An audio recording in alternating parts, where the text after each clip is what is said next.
Were the Broward County deputies, therefore, given a stand-down order? That's a good question. It's a question that needs to be asked. Whether or not CNN and YouTube want to shut us down, that's a question that needs to be asked. And here's a video from a teacher who was there, who helped to shelter kids. So she's a hero teacher. And this is what she had to say. She said the shooter was dressed like a cop in full SWAT tactical gear. Here's that clip. I was about 2 feet away from my door. All of a sudden, I heard gunshots in the stairwell, which is about 20 feet away from my room. And then kids were screaming and then running back towards me and towards the end of the hallway. So I just went in this very strange autopilot mode where I pivoted on my feet. I unlocked my door, and then kids just started pouring in my room. I don't know how many kids were in there, but I was pulling them and getting them in and shouting at them to get in the room. And then I suddenly saw the shooter about 20 feet from me, standing at the end of the hallway, actively shooting down the hallway, just a barrage of bullets. And I'm staring at him thinking, why is the police here?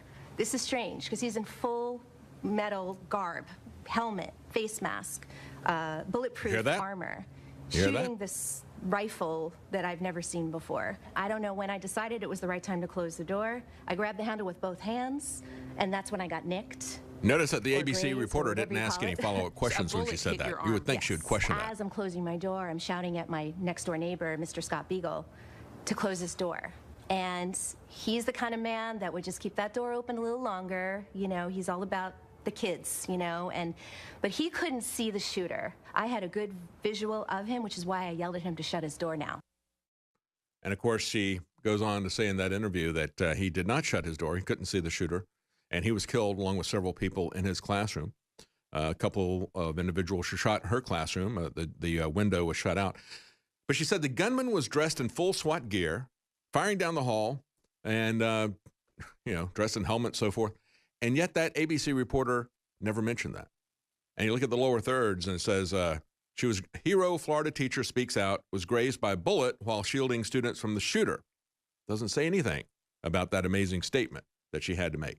That was noticed by True Pundit, and that is an amazing statement, an amazing statement.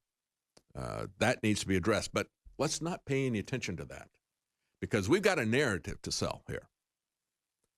ABC, the legacy media, CNN, very aggressively pushing a narrative that we are not allowed to question. We're not even allowed to question a sheriff, all of whose deputies did nothing before and during the shooting, did nothing. And so the question is why? Why didn't they do anything? But here's what that teacher has to say.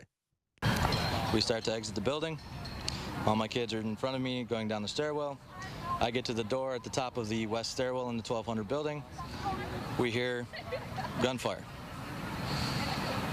I assume that it's a code red drill because they told us earlier in the day that we're going to be having a code red drill. I assumed it was blanks. 19-year-old young man with trouble. I didn't know that at the time because he had a mask on, so I didn't know who it was. I just saw a guy with a gun shooting at my kids. Tried to save as many as I could. Unfortunately, I didn't get all of them. He had a mask on. So maybe that other teacher wasn't having a delusion as well. Maybe somebody should get these two guys, this female teacher that we played the clip yesterday and this other teacher that you just heard there, get them together to compare notes. But we don't want to talk about that, do we? They were having a code red drill. They were told that there were going to be blanks that were fired that same day. Where have we seen this before?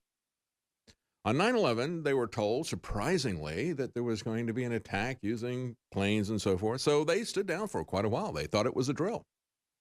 We saw the same thing on 7/7 and the London bombings. They were going to have a drill, a terror attack that day, at that time. So just put that out there for you. Not going to draw any conclusions. You're big boys and girls. You can draw your own conclusions. You can think for yourself. I don't need to connect the dots for you, but you know what's going on. You know what's going on. All right, let's talk about DACA. We've got just a couple of minutes here left.